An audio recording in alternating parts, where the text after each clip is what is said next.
of weeks ago, I was talking to a woman who was sharing that she needed to expand her network, but that she didn't like the idea of networking. Just the thought of having to walk into a room full of people that she doesn't know and engage in idle and awkward conversation while collecting business cards was enough to make her want to break out in hives. I laughed and I shared with her that I kind of feel the same way. In fact, I think that most people do. Listening to her talk about her discomfort led me to this epiphany.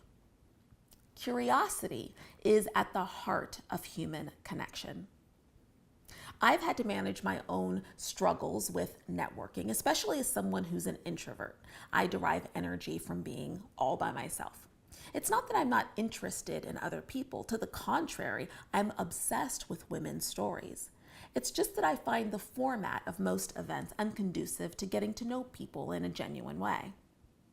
Early in my career, I figured out that if I pretended that I was a journalist interviewing someone whenever I was at one of these events, it made attending the cocktail parties a lot less anxiety provoking.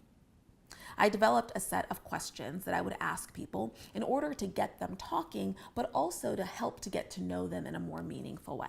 And I highly encourage you to steal them. The first question that I always start with is, so, what's your story? Usually people start rattling off their resume, and I try to prompt them to share something about their upbringing. Other questions that I ask might include, so, what are you hopeful about these days? Or, what's keeping you up at night?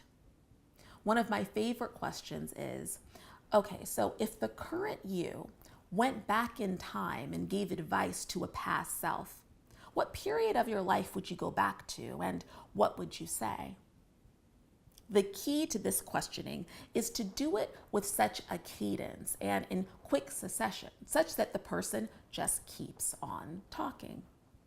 Usually, the outcome of the interaction is that, one, the person trusts you and likes you because you created a safe space for them to open up. But number two, because they did most of the talking, you've now collected all of the information that you need to figure out how you might be able to engage them professionally or personally in the future. Remember, curiosity is at the heart of human connection. Thank you so much for watching, and I'll see you next time.